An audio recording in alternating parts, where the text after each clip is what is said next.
بسم اللہ الرحمن الرحیم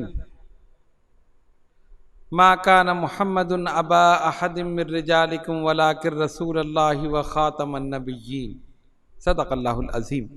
اللہم صلی علی سیدنا مولانا محمد وعلی آل سیدنا مولانا محمد صلاۃ دائمۃ بدوام الملک الحی القیوم۔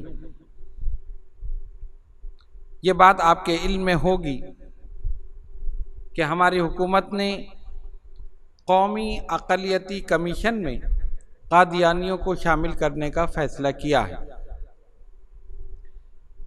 ذرا سا غور کریں تو یہ بات روز روشن کی طرح سامنے آتی ہے کہ جب سے یہ حکومت آئی ہے قادیانیوں کو سپورٹ کر رہی ہے۔ پہلے ایک قادیانی کو مشیر بنایا گیا جس کا عہدہ وزیر کے برابر تھا۔ جب علماء اہل سنت نے، عوام اہل سنت نے احتجاج کیا تو پھر اس کو ہٹا دیا گیا۔ اس کے بعد حج فارم میں حلف نامے میں تبدیلی کی گئی، پھر جب اس پر احتجاج ہوا تو اس کو ہٹا دیا گیا۔ اسی طرح تعلیمی نصاب میں اسلامیات کی ایک کتاب میں خاتم النبیین کا لفظ نکال دیا گیا۔ ہر کچھ عرصے کے بعد کوئی نہ کوئی کام ایسا کیا جاتا ہے کہ جس سے یہ لگتا ہے کہ قادیانیوں کو سپورٹ کیا جا رہا، اور اب حکومت نے یہ فیصلہ کیا کہ قومی اقلیتی کمیشن میں قادیانیوں کو شامل کیا جائے، اور کہتے ہیں کہ یہ تو اقلیت ہیں لہذا ان کو ہم نے شامل کر لیں تو اس میں کیا حرج ہے۔ غور کیجئے، 1973 کے آئین کے مطابق اگر دیکھا جائے تو یہ بات بالکل غلط ہے۔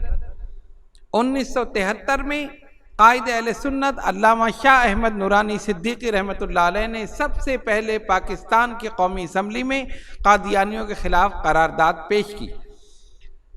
اب یہ کہتے ہیں کہ جی یہ چند مولویوں نے مل کر فیصلہ کر لیا اور حکومت پر دباؤ ڈالا، ایسا نہیں ہے۔ جب قرارداد پیش کی گئی اس کے فوراً ہی دوسرے دن یہ فیصلہ نہیں ہوا ہے۔ اس وقت کی گورنمنٹ نے، ذوالفقار علی بھٹو کی حکومت نے یہ کہا کہ قادیانیوں کو بھی بلایا جائے اور ان سے بات کی جائے۔ علماء اہل سنت نے کہا کہ ٹھیک ہے آپ ان کو بلائیں، ہم ان سے بات کرنے کے لیے تیار ہیں۔ اس وقت ان کا جو سب سے بڑا سربراہ تھا مرزا طاہر، اس کو بلایا گیا، وہ اپنے تمام کاغذات، کتابیں، جو کچھ بھی تھا وہ سب لے کر قومی اسمبلی میں آیا۔ اٹارنی جنرل یحییٰ بختیار نے یہ فریضہ انجام دیا کہ انہوں نے اس سے سوالات کیے۔ علماء سوالات لکھ کر یحییٰ بختیار کو دیتے تھے اور وہ پھر مرزا طاہر سے سوال کرتے تھے۔ ایک دو دن میں فیصلہ نہیں ہوا ہے، آپ ریکارڈ اٹھا کر دیکھیں، ریکارڈ پر یہ بات موجود ہے۔ 3 مہینے تک یہ مسلسل یہ کارروائی ہوتی رہی، سوال و جواب ہوتے رہے، اور آخر میں جب وہ سوالات کے جوابات نہ دے سکا تب قادیانیوں کو غیر مسلم اقلیت قرار دیا گیا، اور اس میں یہاں تک تھا کہ جو مرزا غلام احمد قادیانی کو نبی نہ مانے اس کو یہ کافر کہتے ہیں۔ جب یحییٰ بختیار نے سوال کیا تو وہ خاموش ہو گیا، انہوں نے کہا نہیں آپ کو اس کا جواب دینا پڑے گا، اور پھر اس نے جواب دیا کہ ہاں ایسا ہی ہے۔ تو ساری اسمبلی میں شور ہوا کہ یہ کیسی بات ہے۔ اس کا مطلب ہے کہ ان کی نظر میں جو بھی کوئی بھی شخص ہو، اگر مرزا غلام احمد قادیانی کو نبی نہ مانے تو وہ کافر ہے۔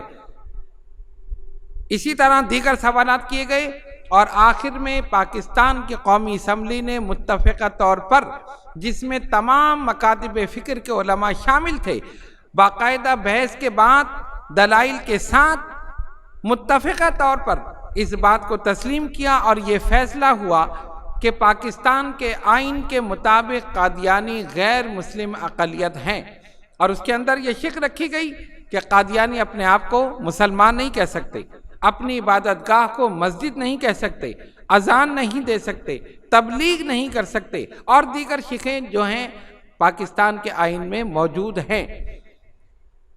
سپریم کورٹ کے فیصلوں میں یہ شامل ہیں۔ یہ تمام چیزیں ہونے کے باوجود اب اتنے عرصے کے بعد یہ پھر اقلیت میں شامل ہونا چاہ رہے ہیں۔ کیوں؟ وجہ یہ ہے کہ جب اقلیت میں شامل ہو جائیں گے تو جو حقوق اقلیت کو حاصل ہیں وہ ان کو بھی حاصل ہو جائیں گے، پھر یہ وزارت تک پہنچیں گے، پھر یہ وزارت عظمیٰ تک پہنچیں گے، اس طرح راستہ کھل جائے گا۔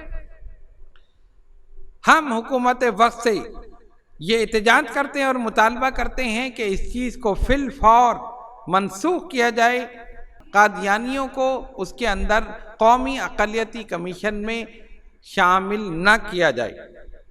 لوگ یہ کہہ رہے ہیں کہ یہ تو معمولی بات ہے، یہ مولوی شور کر رہے ہیں، یہ خواہ شور کر رہے ہیں، اگر شامل ہو جائے تو کیا ہے، وہ بھی انسان ہیں، وہ بھی مسلمان ہیں۔ مسلمان کیسے ہیں؟ پاکستان کے آئین میں یہ لکھا ہے کہ اپنے آپ کو مسلمان نہیں کہہ سکتے۔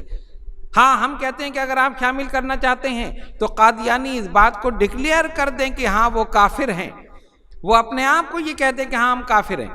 وہ تو پاکستان کے آئین کو نہیں مانتے، پاکستان کے آئین کی یہ تمام فقہ جو ہیں وہ رد کرتے ہیں، آئین کو رد کرتے ہیں۔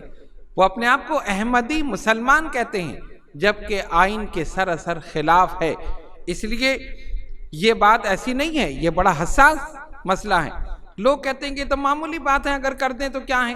ذرا سا غور کیجئے، نبی پاک علیہ السلام کے زمانے میں جتنی جنگیں ہوئیں اور ان میں جتنے صحابہ نے جام شہادت نوش کیا، ان کی تعداد آپ ایک طرف رکھیے، ان کی تعداد سے زیادہ جنگ یمامہ جو خاص ختم نبوت کے لیے لڑی گئی، جس میں جلیل القدر صحابہ شہید ہوئے، حفاظ صحابہ کی کثیر تعداد شہید ہوئی، اس میں 1200 صحابہ شہید ہوئے، 1200 صحابہ۔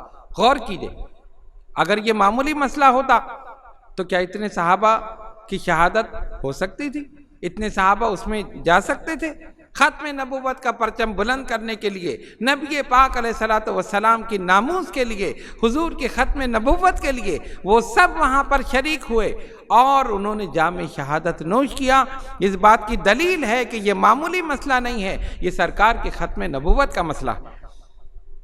اس سے آپ اندازہ کر سکتے ہیں کہ یہ کتنا حساس مسئلہ ہے، یہ ہمارے دین کا، ہمارے ایمان کا مسئلہ ہے۔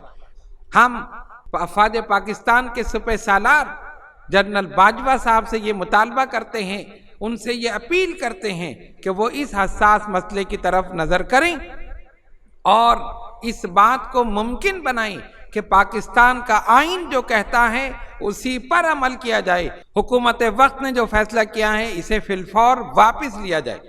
اللہ تبارک و تعالی ہم سب کو اپنے ایمانوں کی حفاظت کرنے کی توفیق عطا فرمائے، ختم نبوت کے پرچم کو سر بلند رکھنے کی توفیق عطا فرمائے۔